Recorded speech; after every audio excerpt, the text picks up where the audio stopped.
Ángela Peralta, que viene a cantar La Sonámbula en 1870. Y la Lucia.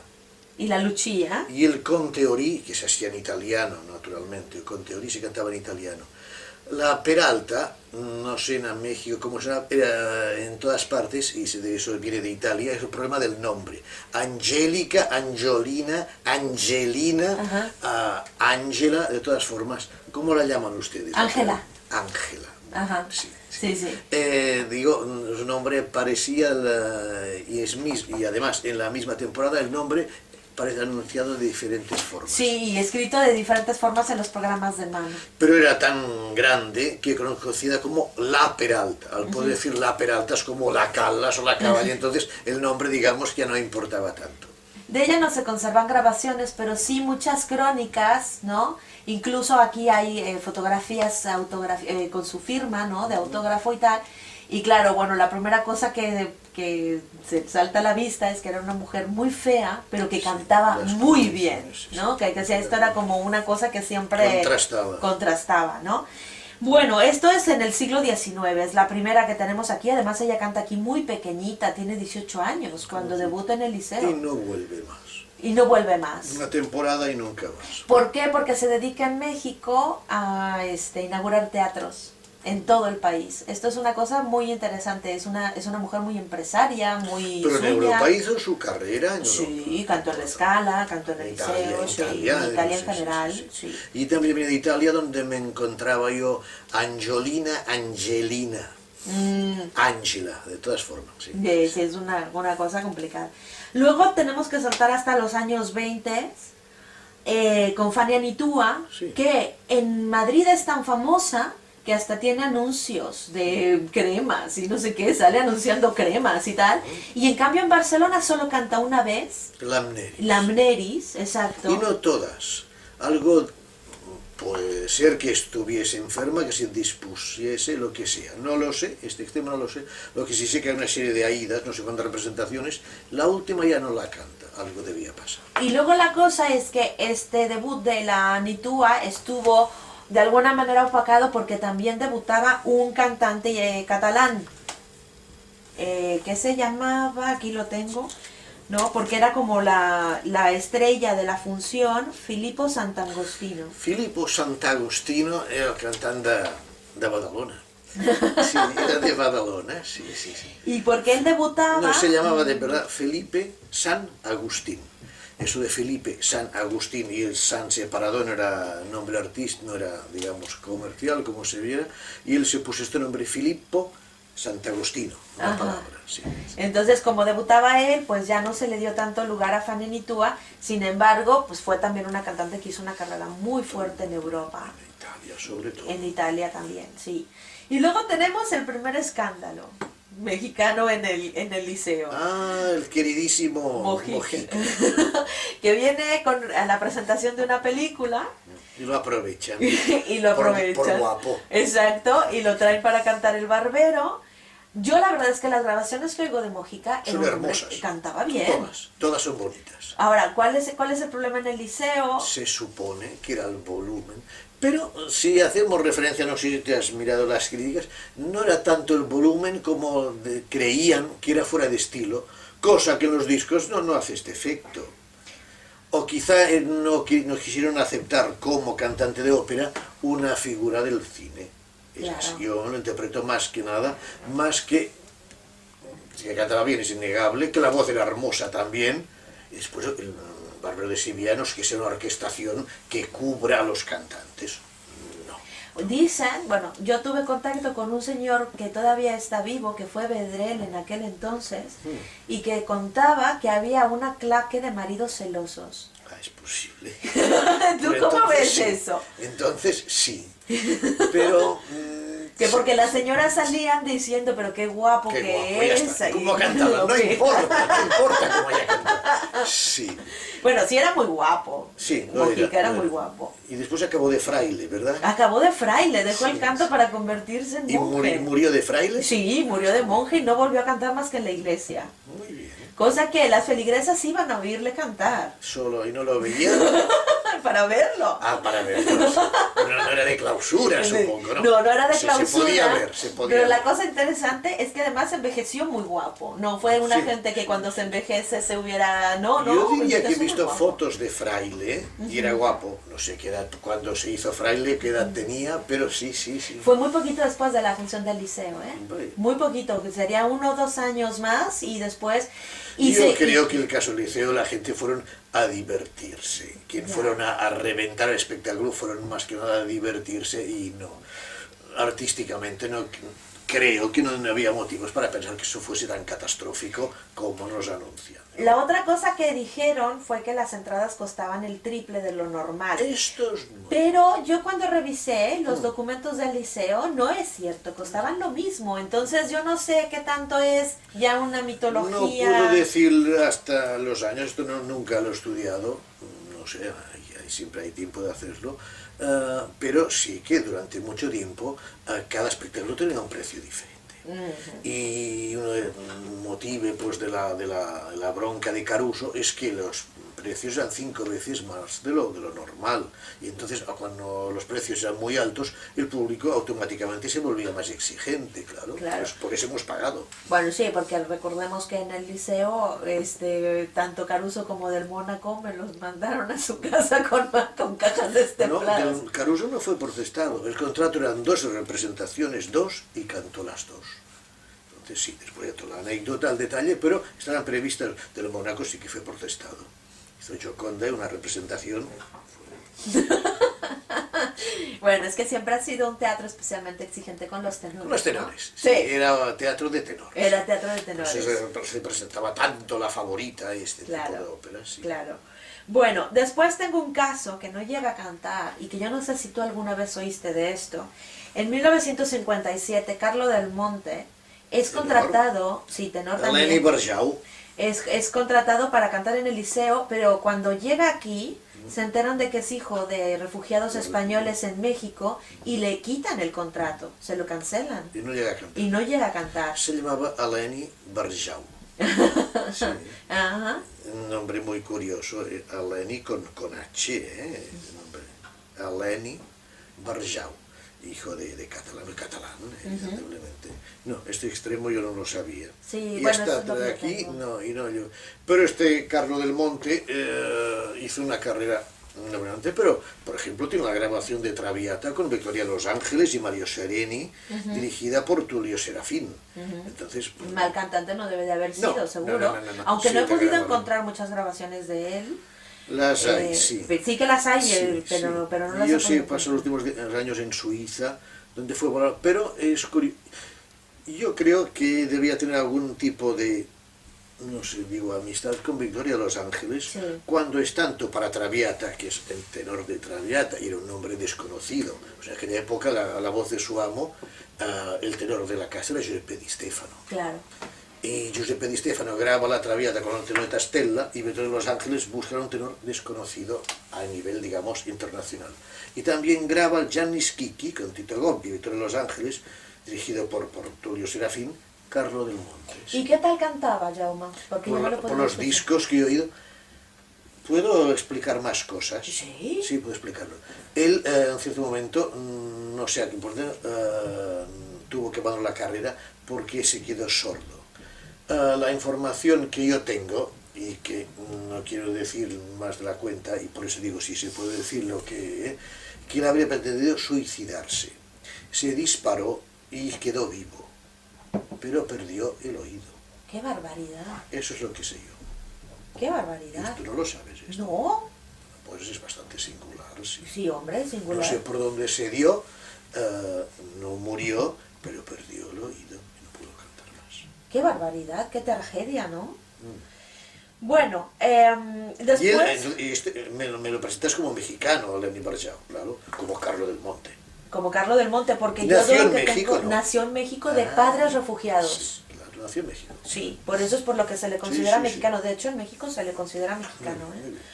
Bueno, ahora ya saltamos hasta la temporada 1965-66, cuando vienen 3 óperas mexicanas. Sí, sí. Severino, Sí. de Moreno, Salvador Moreno, Moreno. Carlota y La mulata de Córdoba de José Pablo Moncayo, ¿no? Que son, que bueno, son Luis Sandy. Luz Sandy es la Carlota. La Carlota, sí. sí. Exacto, son las tres que vienen.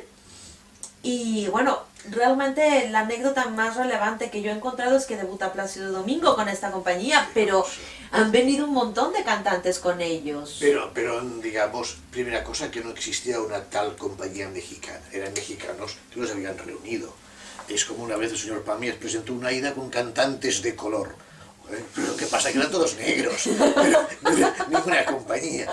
Y en ese caso, en compañía mexicana, pues sí, que eran mexicanos, pero no es que existiese, no, o sea, entre ellos, muchos, no digo es que no sé a qué extremo se conocían o no se conocían, pero, digamos, montaron esas tres óperas mexicanas para el Liceo. Eso fue una cosa muy curiosa, y por parte, en eso quiero destacar la parte que tuvo Maestro Ochoa. Ajá. Maestro Ochoa era un maestro sustituto en el liceo, pianista, director de orquesta, naturalmente, y él dirigía también, seguro que espectáculos. Cuando un maestro no podía hacer todas las representaciones, él hacía la última, una aida. Venía el maestro Guadaño, hacía 3 aidas, y el último día no podía, o se ponía enfermo, y el maestro Ochoa estaba siempre a punto de eso.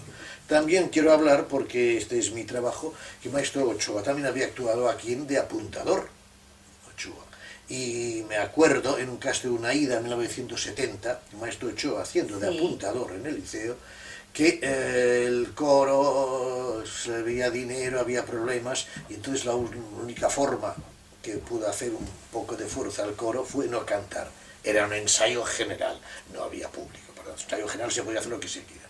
Y el Maestro Ochoa, pues en el templo, dio la entrada, no le cantó nadie. Y el maestro Guadaño, que dije al espectáculo, ¿qué pasa?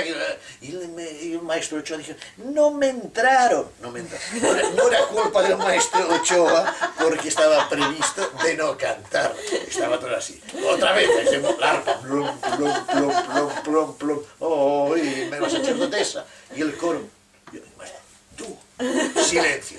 La segunda vez ya se vio que algo pasaba.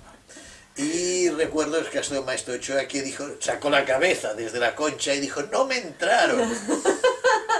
Y el Maestro Ochoa, que dirigió estos 3 espectáculos, supongo que tuvo una parte importantísima de que viniese de esta. Bueno, sí, bueno, por lo que yo sé, las óperas mexicanas vienen porque en ese momento el Maestro Ochoa era el director musical del Teatro de Bellas Artes.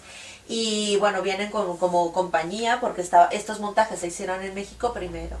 Y después vino tal cual, ¿no? Digamos, no como el lote completo, por decirlo de alguna manera. Y en México también cantó Plácido, también. Claro, en México Plácido era una de las figuras que siempre estaba allí, que además nadie creía que iba a hacer carrera. No. El director de la Ópera de Bellas Artes me lo dijo a mí muchos años después, que me decía, Plácido me cayó la boca, porque yo me la pasé diciendo, pobre chico, tan buen músico, y tan trabajador. Era muy delgado. Sí, era muy delgado. Notablemente delgado. Y que decía, tan trabajador, tan dinámico. Muy preparado. Y nunca va a poder hacer carrera porque no tiene ni el sol, decía. Porque era corto. Sí. Era corto. No me acuerdo que, creo que era la Carlota, creo, un Carlota, que se había vestido de fraile con un hábito marrón.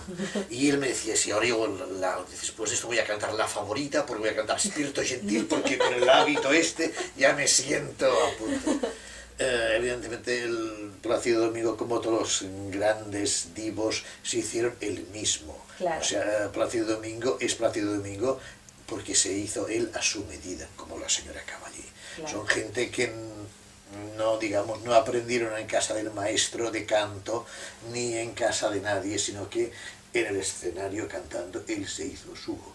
Claro, claro, sí, yo también lo veo porque, como te decía, fueron muchos años de oírle espoletas, de oírle papeles muy pequeñitos, sí, cosas así, porque no, más bien trabajaba de pianista repasado. Y lo hacía muy bien. Y lo hacía muy bien. Sí. Por eso te digo que decía el director, es que era muy buen músico, era muy trabajador, ¿no? Y en este sentido. Pero en estas óperas mexicanas, aparte de que debuta Plácido Domingo, vienen varias cantantes. Guadalupe Solórzano. Guadalupe Solórzano, exactamente, señor, qué barbaridad, qué memoria tiene usted.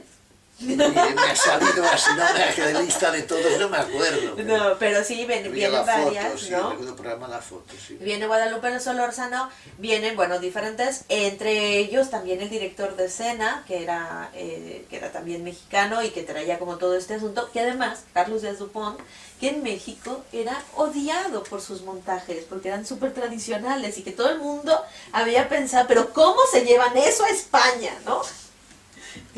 Espérame un segundo que esto se paró, sí, ahora. ¿No? Que decían, ¿cómo se llevan eso a España con este hombre? Y Salvador Ochoa, que siempre había sido así. Ahora, el que más contacto hizo fue Salvador Moreno, el compositor, que fue el que realmente, él había vivido muchos años en Cataluña y entonces había hecho esto. Pero yo no sé exactamente Maestro Moreno qué hacía en Barcelona. Sé que vivía aquí, pero no sé qué actividad artística tenía. Ya, bueno, es que me parece que él estaba aquí con una beca para dedicarse a componer, hasta donde yo lo sé. ¿Pero tú lo conociste? No, no. ¿Pero tú recuerdas esas representaciones? Yo las vi desde el quinto piso, primera fila, número 36. Sí, eso sí. Tenía mi abono, sí. ¿Y tú, pero tú en este entonces ya trabajabas en el liceo? No, yo empecé el teatro en el 74.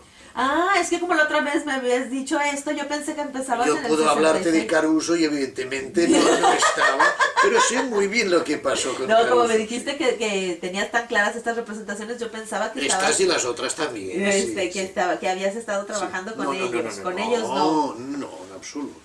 Ya, sí, yo dije, bueno, pues que después de que hizo la primera comunión ya entró al liceo, ¿o cómo fue? No. ¿En el 74 empezaste? Sí. Ok, ¿y siempre fue el mismo puesto? Sí, no siempre. Ha habido otro, sí, no ha habido otro. Ya llevo 37 años y así estoy. Bueno, y después viene Irma González a cantar La Liu, la que tú también te recordaste. Con el tenor Francisco Lázaro, que es un tenor catalán muy bueno, con el problema, si se puede decir el problema, que se llama Lázaro de apellido. Y él nunca ha querido cambiar el nombre, dice, es el nombre de mi padre y es el mío. Ha sido un tenor muy considerado en Alemania, hizo una carrera muy importante, cantó muchísimo en Hamburg sobre todo, era fijo, y Francisco Lázaro, y entonces de Liu vino Irma González, una soprano magnífica, y que la Liu hacía una grande creación, eso yo la vi, sí. Nunca regresó, y bueno, de las razones por las que no regresó, hasta donde yo entiendo, era porque a su marido no le gustaba que estuviera tanto tiempo lejos, entonces casi circunscribió su carrera a Estados Unidos y a México. En aquella época, digamos, que los ensayos eran pocos, o sea, yo había llegado al extremo de hacer en 3 meses 22 títulos diferentes, por tanto, ¿cuánto tiempo? Para hacer 3 representaciones, hablo de Saturandot, por decir una cosa concreta, probablemente los ensayos habrán sido 2 o 3, no más. ¿De verdad? De verdad. ¿Y cómo salía eso? Pues salía con muchas ganas. Yo puedo decir la cosa, tantas cosas se han hecho en el liceo en este plan de pocos ensayos. Año 61, de la segunda temporada, se hizo un viernes La Traviata, debut de la Renata Scotto y Capuccilli, sábado Tosca, debut de Franco Corelli, y domingo La Cenerentola, debut de Fiorenza Cosotto. No puede ser eso. Y viernes Traviata, sábado Tosca, domingo Cenerentola. La orquesta cuando ensayaba, pues... Cuando podía. Cuando podía. Por lo tanto, los ensayos de aquella época podían ser, normalmente se hacían 3 representaciones de cada título. Podían ser todo sumado 10 días máximo, 15, ni 15, seguro que no. ¡Qué barbaridad! Iba así. ¡Qué barbaridad! Esto sigue complicado, pero la calidad se debe de haber resentido, ¿no? Resentido, el público estaba acostumbrado a lo que se le daba. Claro. Bueno, ¿y qué más me cuentas de Irma González? ¿Qué recuerdas de ella? Pues recuerdo que la vi, además al final lo fui a saludarla, me dio una foto que la tengo dedicada y sé que era muy gentil, muy atenta con todo el mundo y que estaba muy contenta de haber cantado la Liu. Y tanto gustó y tan simpática que parecía que tuviese que volver. Sí. No, bueno, yo sabía que era por esto, porque, bueno, parece ser que su esposo era bastante... La quería en casa. Exactamente, ¿no? Y que esto de andar por todas partes, ¿no? Bueno, después de esto volvemos con Salvador Ochoa, que viene en bastantes temporadas, de hecho 3 seguidas, ¿no? Ya como director de orquesta, Sí. ¿no? No sé si también como apuntador en otro No, momento, no, pero ya fue vino como... en esta ida exclusivamente. Pero él, es más, cuando había, repito, él tenía sus óperas, pero además, cuando estaba previsto, él hacía la última representación. Cuando, no sé, caso esto del maestro Guadaño, y él hacía sus representaciones.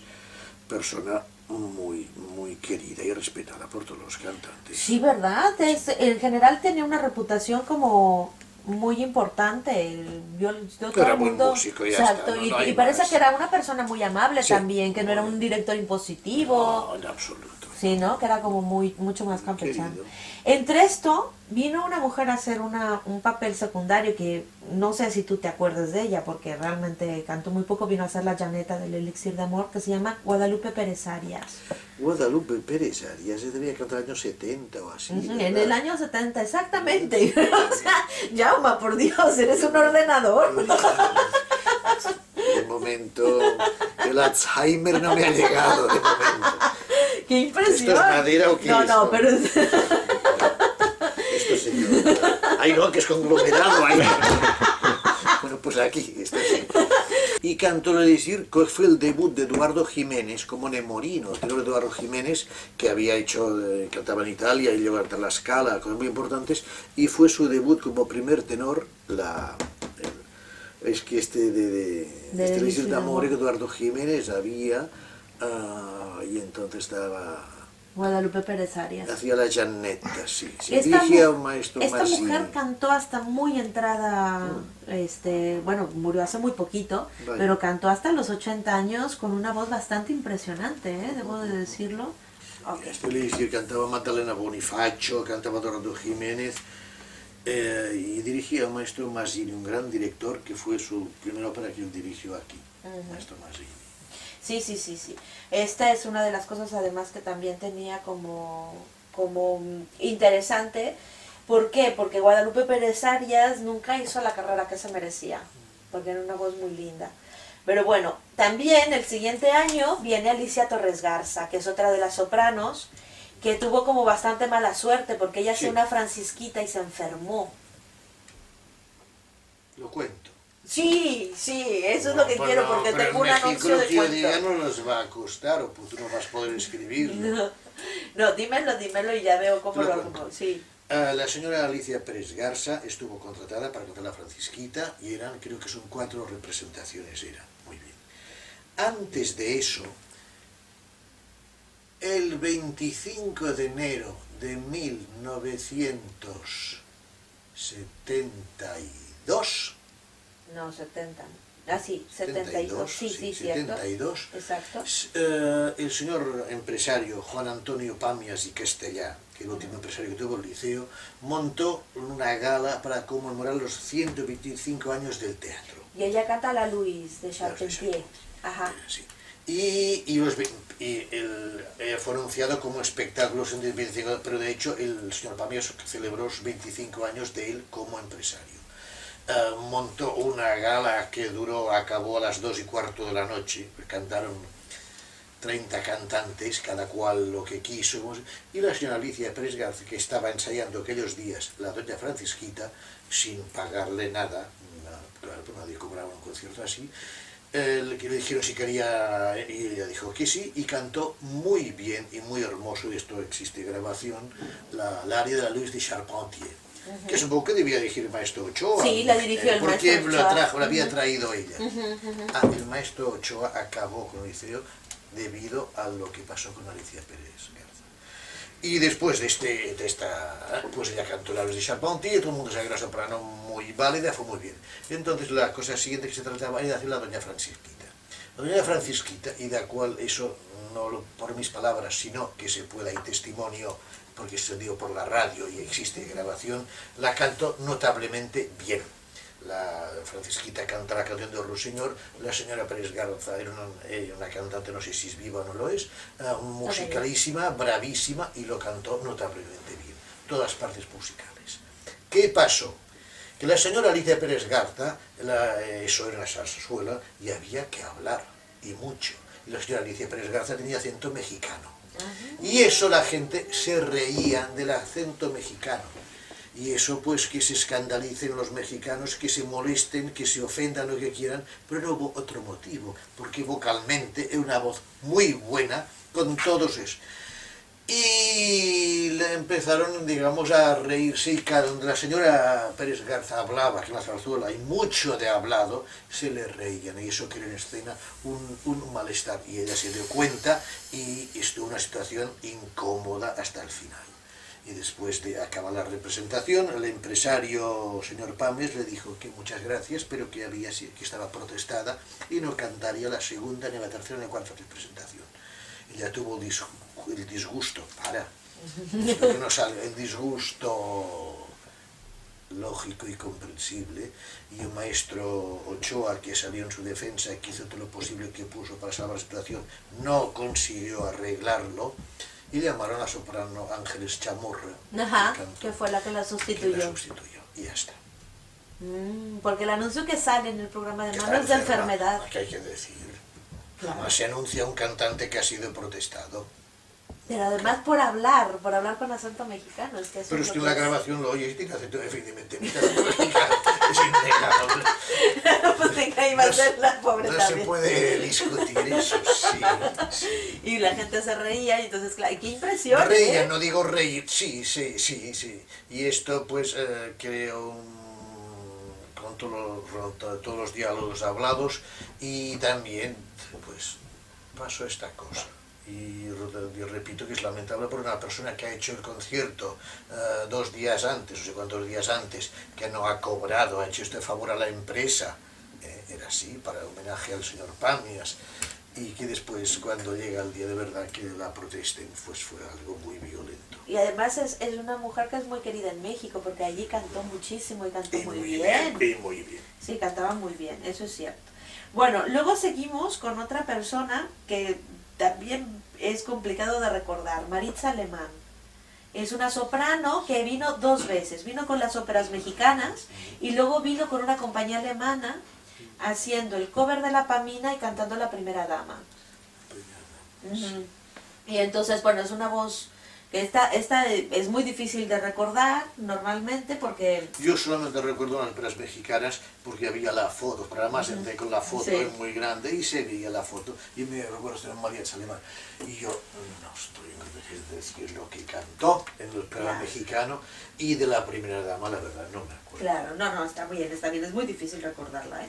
Pero después entramos con una gente que yo sí quiero que me comentes como muy en serio, porque seguro que trabajaste con él, que fue Guillermo Sarabia. Eso sí, este barítono es como... Sí. Y murió muy joven, no muy sé de joven, qué. No sé de muy qué. joven, de un paro cardíaco.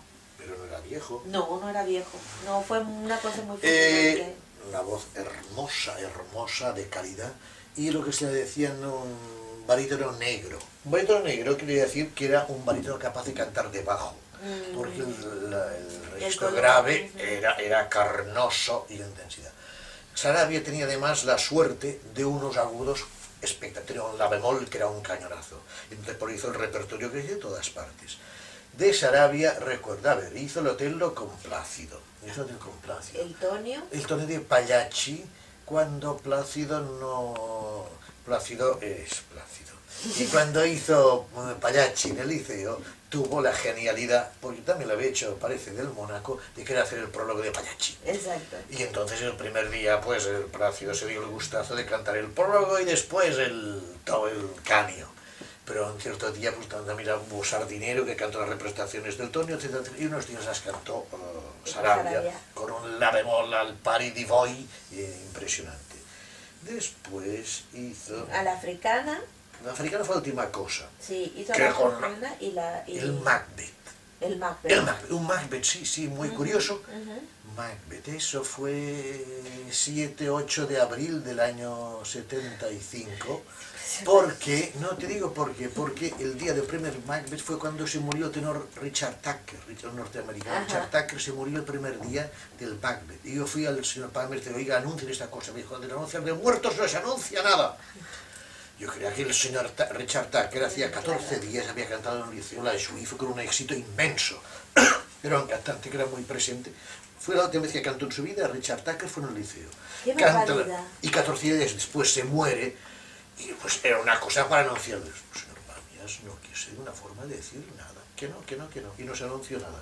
Y en este Macbeth que cantaba Guillermo Sarabia muy bien, estaba la soprano Marisa Galvani, digo Galvani escrito con Y, esto parece catalán y no lo es porque era un nombre artístico, con Y, y esta Marisa Galvani, soprano curiosísima, Ajá.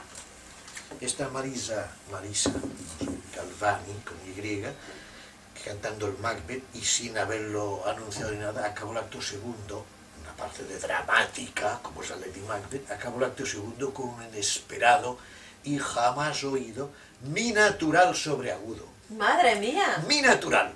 Y en la grabación, si cuando ella hace... Y el público dice... ¡Oh! Después hay el aplauso, pero es que es algo impensable. Y Guillermo Sarabia hacía el Macbeth.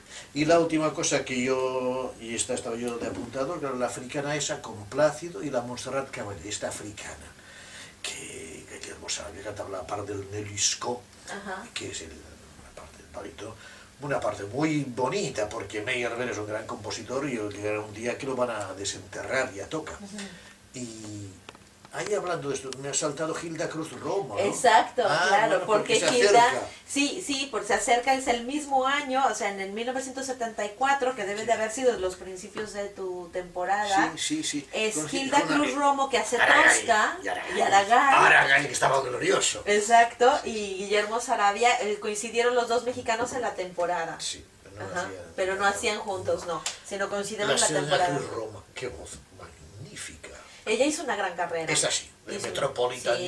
Yo una vez de espectador la había visto en el Metropolitan cantando Butterfly, el año 71 así. Y me acuerdo que estaba Plácido de espectador que fue a saludarla. Y le dijo una cosa, la Gila Broma dice, ¡ay, qué alegría! Como se nota que estamos los mexicanos.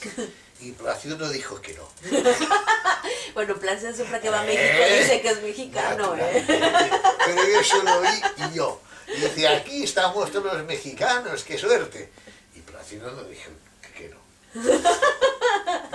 Bueno, a mí me tocó Hilda Cruz Romo en la escala, de que los que estábamos allí, pues todos, los únicos mexicanos éramos nosotros, y que la gente le gritara Viva el México, ¿eh?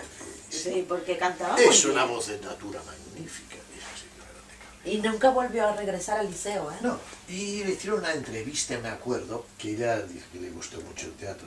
Claro, no el de ahora, el que se quemó. Ajá. Pero dijo una frase, porque hicieron una entrevista, en aquel entonces hacía las entrevistas por la radio Juan Lluc, un locutor muy famoso, y hacía todas las transmisiones.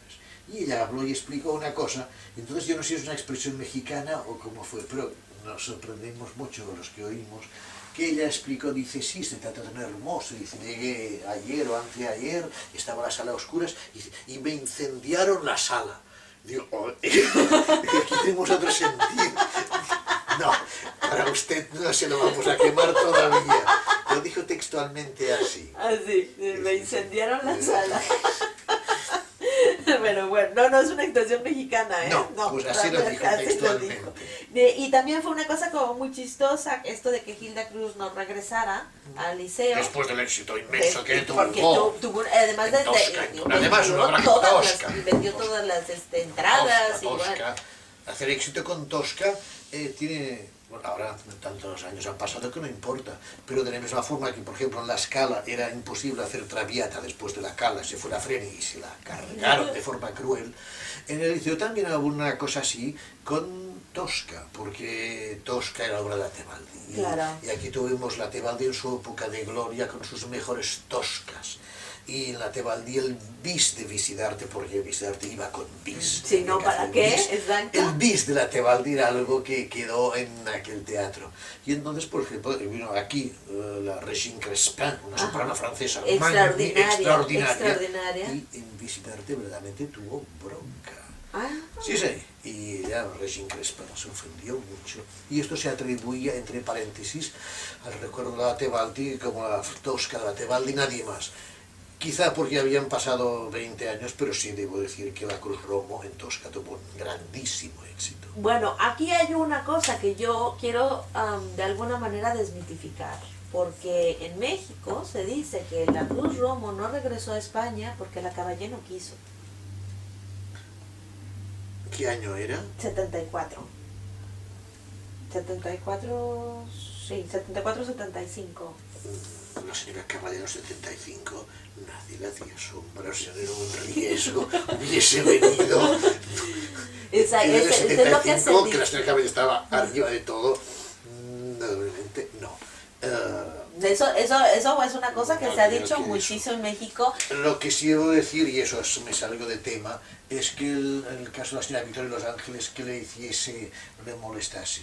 La señora Victoria de Los Ángeles ya tuvo su primer tropiezo en el teatro el año 55, cuando la Butterfly, digamos que pasó así, cuando la señora Caballé todavía no había empezado vocalmente. La señora Victoria ya tenía problemas para las óperas. La señora Victoria ha sido hasta su muerte una grandísima liderista, pero la ópera ya la había dejado hacía muchos años.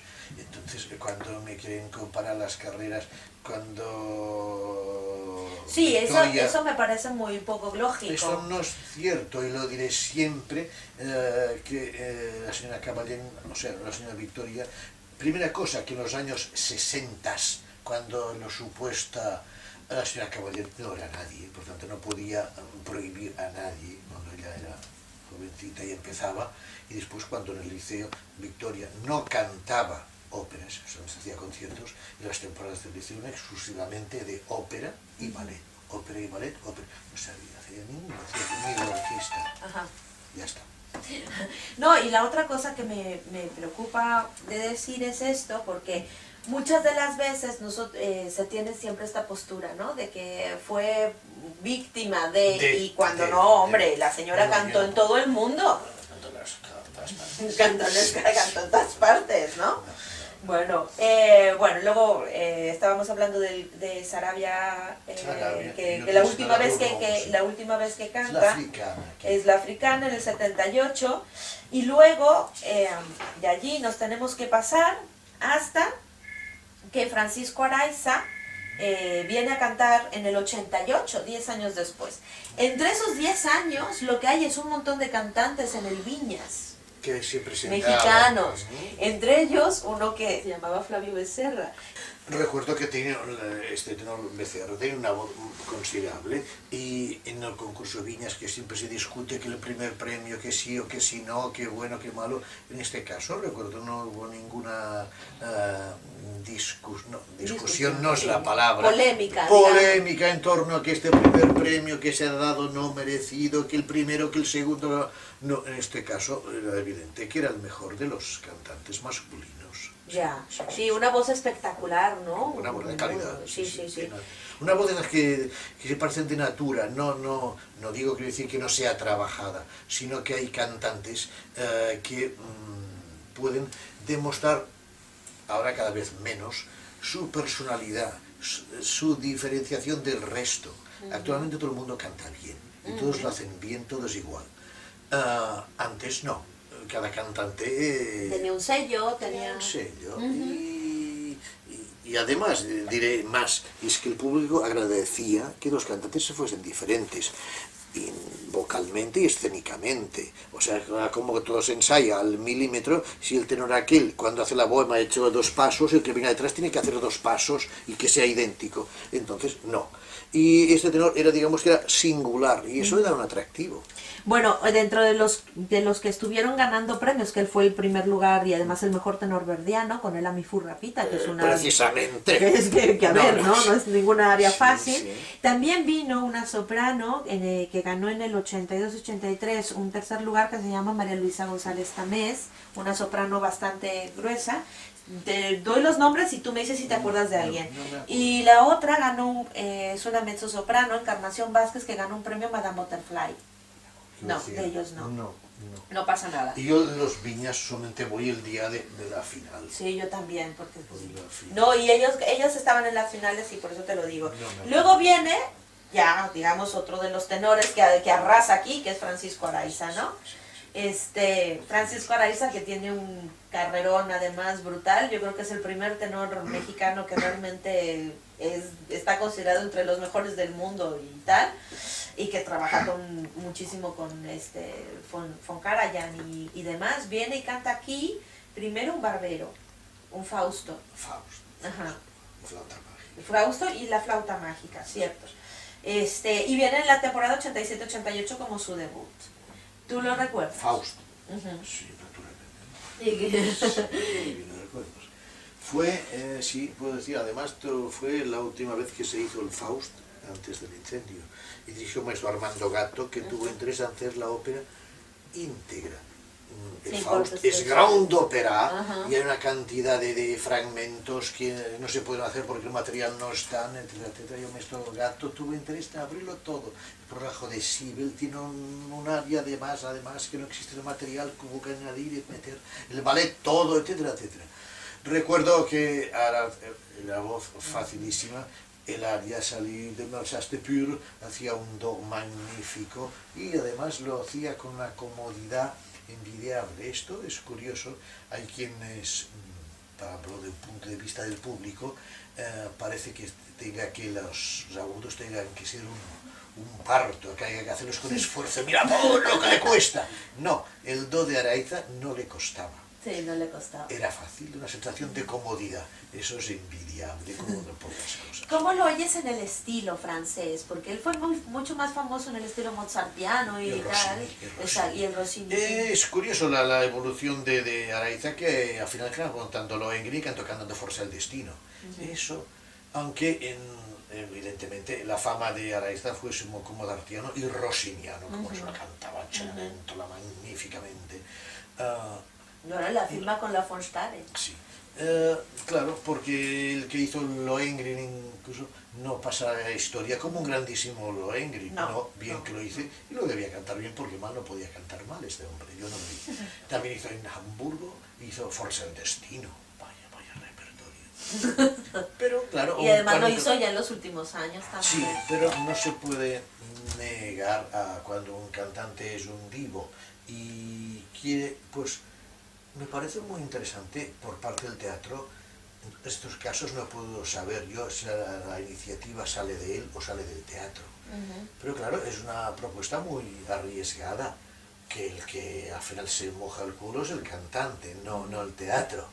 Pero el Subo sé que salió airoso de estas obras y Forza el Destino es... Y el público lo aceptó bien en el liceo, ¿no? Bueno, por las Faust, críticas. naturalmente, y Mozart, naturalmente. Sí. Después de Flauta Mágica. Sí, sobre todo. ¿Qué crees que fue más exitoso, el Fausto o la flauta?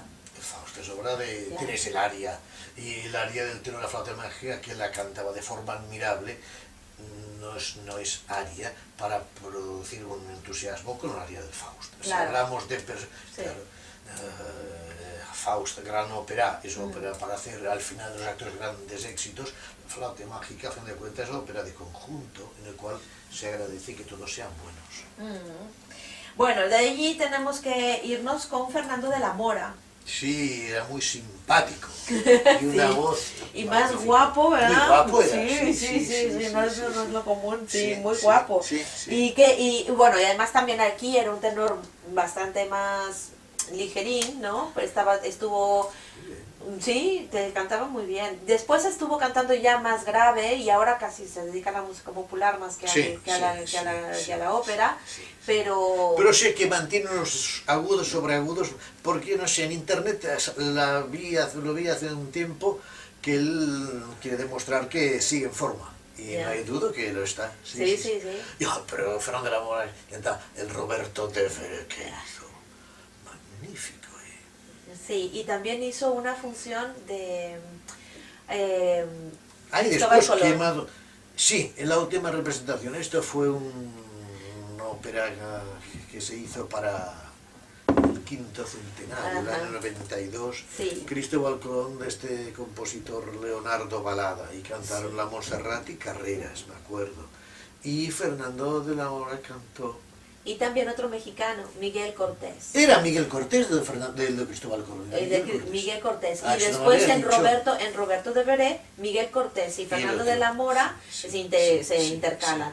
Miguel Cortés es un caso que tú te tienes que acordar cómo cantaba, porque yo también me acuerdo, pero es un caso para la araña. Está desaparecido. Nadie sabe O sea, se fue a vivir a Estados Unidos y nunca más se volvió a saber de él. Y me acuerdo de Fernando de la Mora, que sí, ya tuvo muchas más actuaciones aquí. Y me acuerdo Sí. que era Una fil du regiment, un elixir. Elísir. Elísir fue una sustitución De dura, última hora, sí. porque era Pavarotti. Ajá.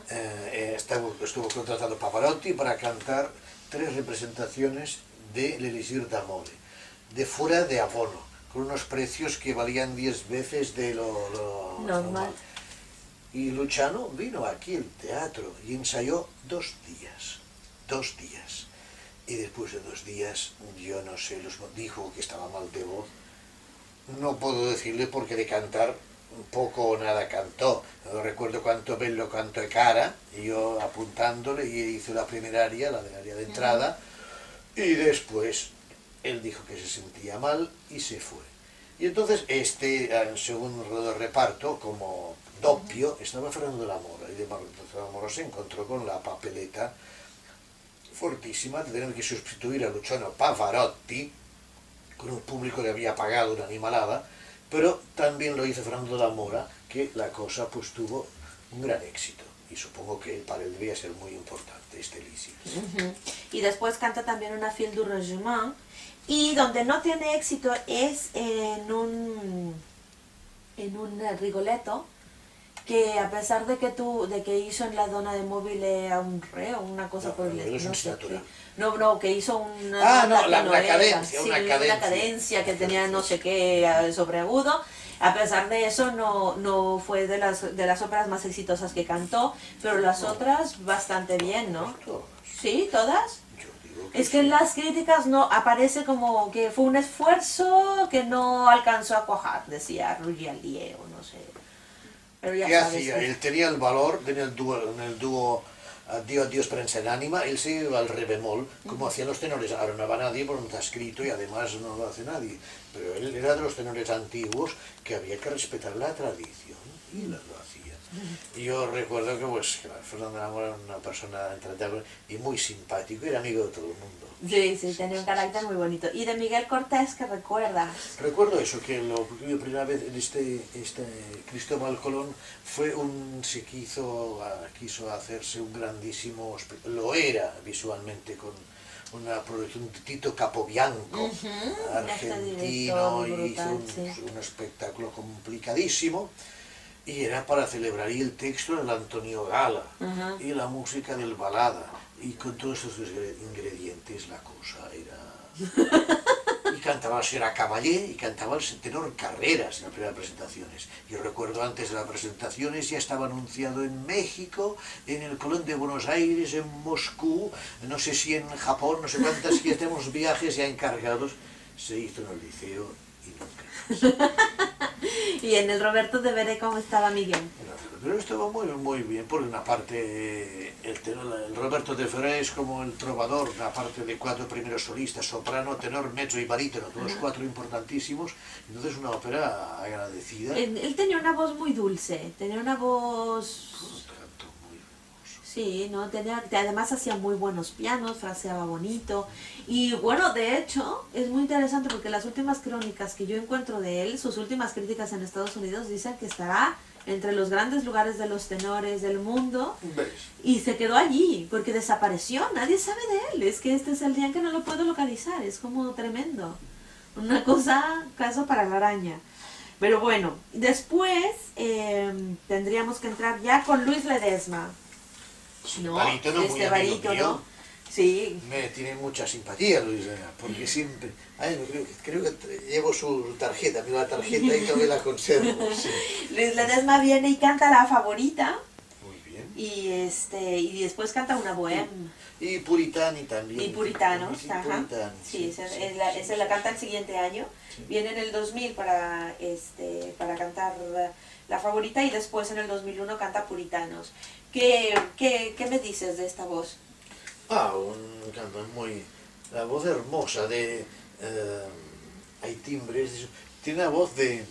Tiene, porque es joven, el timbre es joven, no creo que haya cambiado mucho. No, fíjate que no, está bastante conservada, ¿eh? Bueno, pues si una característica, no quiere decir, al margen de la edad de cada uno, hay voces que tienen un timbre juvenil y él, a pesar de una voz consistente y de auténtico barítono, pero era un timbre juvenil, brillante, y eso pues creo que es su característica y no tiene por qué cambiar por los años que viva lo que viva, ¿no? Hay cantantes, en caso de barítono, que puede ser que a los 20 años tenga la voz oscura, Sí. de barítono oscuro. No, era un brillante y fácil al agudo.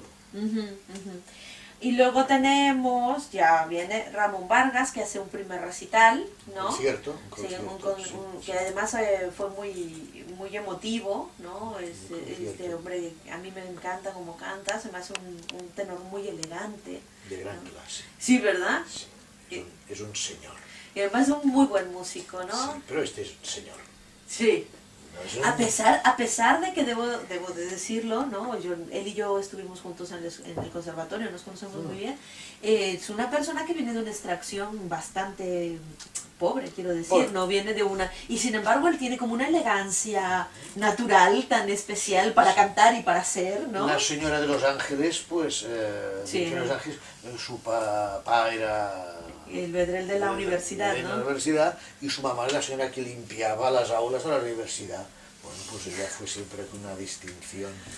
No tiene nada que ver. Sí, ¿no? Hay una como cosa tan natural de este tipo de Y hay gente, ¿no? en el caso no voy a decir nombres, pero cantantes de medios de recursos económicos inmensos que tienen en su casa platos de plástico, porque la niña si rompe los platos y tienen que comer todos con platos de plástico y vasos de plástico, por si la niña lo rompe, pues que lo rompa, ¿no?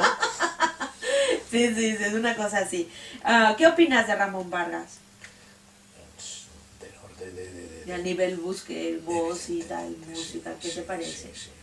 Creo que tiene que volver al liceo, Sí, está previsto para que Está haga la previsto, bohème. Está previsto, sí. Y uno de los señores que se sienta junto a mí en el quinto piso, que pues ya sabes, de los aficionados de toda la vida, el día que estábamos oyendo el recital, me dijo, este chico tiene el sol de tu país en la voz. Qué bonito, Y qué es bien una frase dicho. hermosa, ¿no? ¿Te acuerdas? Sí, hombre, Qué como no, frase. pues me solté a llorar, no pude ir a saludarlo después. Qué hermosa frase. Sí, ¿no? Es una voz que dice mucho esta frase porque es una voz muy cálida, es una voz además muy de los tenores mexicanos, creo Sí, yo, sí, ¿no? Una sí. cosa como muy especial. Porque se supone que el clima influye en las voces. Eso es una teoría que yo ¿Es sigo cierto o sin- no lo es? No lo sé, porque No a lo ver, sé. ¿qué tenemos con Jussi Björling? Que es, Exactamente. ¿no? Que es Sí, completamente, o sea, es sueco, ¿no? Sí. Entonces aquí, o la Nilsson, que también La era, Nilsson, sí, la exacto. A ver, yo aquí más bien veo una voz de vikinga, ¿no? Los cantantes tendrían que ser mejores los sicilianos que los milaneses. Por ejemplo, No. y no es así, No tiene ¿no? por qué ser exactamente así. Cuanto más abajo, mejor. No lo puedo decir, no lo sé. Bueno, aquí tenemos otro caso, que este sí lo vivimos juntos, que fue cuando fue Rolando a cantar el Elixir, ¿no? Qué hermoso. Rolando Villazón, Sí, ¿no? sí, sí. Que bueno, a ver, este es un caso que además, como lo vivimos juntos, ¿no? Que lo Sí, comentamos está. en los pasillos y todo esto, ¿no? Pues un chico que siempre ha sido como muy extraordinario en esta capacidad de atraer al público con él, ¿no? De ponerse al público en la bolsa con su trabajo, y que tú y yo alguna vez comentamos, hombre, el estilo A mí- Donizetti exacto no era, pero qué manera de... Un tenor que por la furtiva lágrima, que alguna nota de la furtiva le tuviese alguna dificultad fa natural producir una nota, y en esta área él hacía el bis, y un éxito pocas veces visto en el teatro. Sí. Qué capacidad. Además pudo Artista visar... inmenso. Sí, Todos pudo- los días lo visó. Todos los días lo visó, está Y tranquilo. yo me acuerdo, estaba al lado y me hizo, ¿no? de anécdotas de Villazón, todo el mundo sabrá cualquier cantidad. El número, antes, cuando estaba él, tenía que ser a escena, y cuando se oye el fagot y el arpa, y hacer la melodía, y entonces él, primer día, oye, el arpa, el fagot, todo, entonces, ¡ay, el baño, por favor! ¿Dónde está? ¿Dónde está? Y todo el mundo alrededor, todo el mundo sufriendo, el baño. Y cuando toma, sale tranquilamente y canta gloriosamente. Bueno, era una broma en la cual todos caímos. Bien, pues al cabo de la tercera o cuarta representación que él cantaba, estaba a punto de salir, Rolando, y también suena el arpa y el fagot, la melodía. Y empieza él, ¡ay, ay! El baño, ¿dónde está? ¿Dónde está? Y cuando lo estaba mirando dice, esto ya lo decía el otro día, ¿verdad? Se reía del mismo. Una persona que es payaso, Sí, payaso es muy sublime. divertido. Sí. Y es que lo que Y decíamos, lo que ¿no? me divirtió mucho es el entreacto, Les d'Amore, tal como es la ópera, son 2 actos, hay un único entreacto de media hora, y entonces naturalmente los cantantes en el entreacto lo que hacen es cerrarse en el camerino, estar calladitos y prepararse para el acto segundo, que hay el aria, la furtiva lágrima. Bueno, pues un día, el día de tarde, que había más gente y más alegría, Rolando, vestido de Nemorino, se dedicó a pasearse por la platea, vestido de Nemorino. Bueno, y entonces explicaba las reacciones del público. Uno, explicaba, me ha dicho, oiga, usted se parece a ese que canta. Y decía, es que soy yo. Dice, no, se parece pero no es usted. Otro le contaba él mismo. Otro le dijo, oiga, usted lo hace bien, pero yo los que he visto sí que eran buenos. Él mismo se lo decía. Bueno, y entonces, pues les paso las mil anécdotas porque el vestido de Nemorino se pasó la media hora de entreacto paseando por el medio del público. Cosa que además es una cosa increíble porque normalmente todo el mundo está muerto de miedo que viene el aria y además viene el... Y hay que estar calladito y reposarse. Claro, sí, no, él nunca ha sido especialmente así. Pero bueno, y... Una cosa que a mí Rolando me hizo caer, y eso que yo ya llevaba muchos años, hacer un ataque falso para ver yo cómo un ensayo. Una entrada en falso. Un ensayo atacó antes de hora. Yo, una broma que me hizo. Atacó antes de hora, sí. Musicalmente es muy seguro, indudablemente, pero él me hizo esta broma y yo caí de 4 patas. ¿Pero en la Manon era más serio o no? También era simpático, como siempre. Eso Sí. sí. Claro que el personaje... Además, yo en el Nemorino me acuerdo que... No paró de reír la gente. No, que estaba mirándolo siempre, porque cada día hacía una cosa nueva. Sí. Bueno, María Bayo se quejó, ¿no? Porque le salía por el otro lado. Salía por otra parte, era por aquí, salía por allá. Eso sí. Y después María Bayo tuvo la incomodidad de cuando él había salido a la escena Nemorino, bene, entonces vino el bis de la furtiva lágrima. Ella no lo sabía. Ella cuando en la ovación de, no sé, 6, 7 minutos, que son muchísimos, a mí cuando me dicen que quien sea en la ópera de Viena tuvo una ovación de 1 hora y media, no me lo creo. No, es falso. No. Porque probamos cualquiera de estos aplaudir durante 2 minutos, cualquier persona ya se queda sin aire, sin fiato. Y por tanto, un aplauso de 3 minutos es muchísimo. Y si son verdaderamente de 6 o 7 minutos, aquello es inacabable. Bueno, después de la ovación, él hacía el bis. Pero María Bayo, nadie le había advertido que había este bis. Entonces salió María a escena y dice, Nemorino, Blum, y oye el arpa, que es el bis. Y además, por cómo desgracias, le pasó 2 días. Ella creyó que este número del bis lo hacía el primer día, pero lo repitió. Es que cada función fue una cosa que nadie lo podía creer. ¿Cómo se cayó el teatro, No. Nadie lo podía creer. Y como alguna vez tú me lo comentaste que me encantó, ¿no? El área católica no está, pero qué bien la canta. ¿No? Es que era como siempre de una entrega, Y debo ¿no? decir, y en un área, evidentemente, en el cual no podía hacer muchas payas, porque no las hacía. Claro, no, pero había una entrega enorme en lo que hacía. Esto es una cosa que Rolando... comunicación con el público, eso. Eso también, caso por ejemplo, extremo. el estreno de la Manon con la de Sei, es que fue una de las funciones más memorables que yo recuerdo. Me encantó la pasión con la que estaban los dos en una entrega brutal. Y en una todo. noche Y memorable. Rolando no es que sea un chico notablemente guapo. No. Bueno, pues todo el mundo que lo vieron me explicaron que él hizo en Oviedo el Romeo de Gounod, Romeo y Julieta de Gounod. Y que él haciendo el Romeo, cantando, les parecía el hombre más guapo que hubiese existido jamás. Ahí tendremos que decir, por ejemplo, que Fernando de la Mora es más guapo que él. Sí, ese sí. Pero ese esta, lo era. ¿no? Ese Pero esta sí. capacidad escénica es que a mí siempre me ha sorprendido de Rolando, es como Sí, brutal, sí, ¿no? sí, sí, sí. Y bueno, ahora te voy a preguntar de uno que no es cantante. Ay, Un director de escena, que es mexicano de origen, Francisco Negrín. ese sí que lo conozco Claro. mucho. La Norma en el Teatro Victoria. Exacto. La primera vez que lo conocí fue en el Teatro Victoria, que hizo esta Norma, que después se repitió, supongo que más ancha, porque el escenario era más ancho, en el Liceo. Sí. Ajá. Y también hizo El Árbol de Diana, de Que a Martín mí y Soler. me pareció Sí. un montaje precioso, el árbol sí, de sí. Diana, ¿eh? Este es pariente de Negrín, nieto. De Negrín, sí. Nieto, Ujú, sí, nieto. sí, nieto de Negrín. Y cuéntame, ¿cómo es la relación con él? Bueno, ¿Tú cómo bien. viste esos espectáculos? Muy bien, el trato con una persona además, los tratos con cantantes, el director de escena, no siempre son fáciles, porque se le pide a un cantante que haga algo que no le gusta, o no lo quiere hacer, o no lo puede, lo que sea. Y Negrín es astutamente listo y sabe a cada cantante lo que le puede pedir.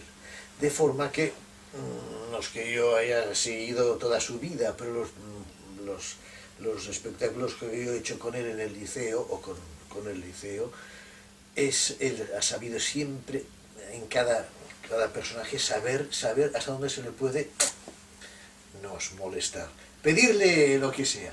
Y nadie le ha podido decir que no, porque es listo. Y la última vez fue eso, el Árbol de Diana de Martín y Soler. Sí, sí. Y también dirigió un Mozart. Sí, que era la Clemencia La de Tito. Clemencia, La sí. Clemencia de Que también Tito. era muy bonita. La Clemencia de Tito, sí, sí. De hecho, esos dos me gustan más que la Norma que hizo. Pero la Norma se repitió. Sí, la Norma es la que se ha Se montado repitió. más veces y Sí, este... y sirvió. Sí. Sí, sí, sí. Y él se queja mucho de la Norma, que siempre le tocaron elencos con los que él sufría.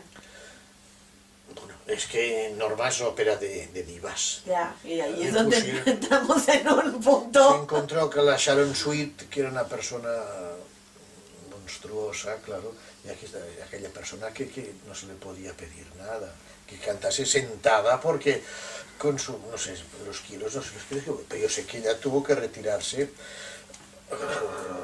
por cuestión de físico. La voz era de las mejores. La Sharon Sweet fue la persona prevista que inaugurase este tercer liceo. El Teatro del Liceo actual es el tercer edificio que ha habido 2 incendios, este es el tercer liceo. Entonces se decidió hacerse la inauguración con Turandot. Y no estuvo el teatro a tiempo, ¿no? No, ella ya no cantaba. Esto estaba previsto 2 o 3 años antes, y cuando llegó, que este teatro se inauguró en octubre de 1999, ella ya no cantaba.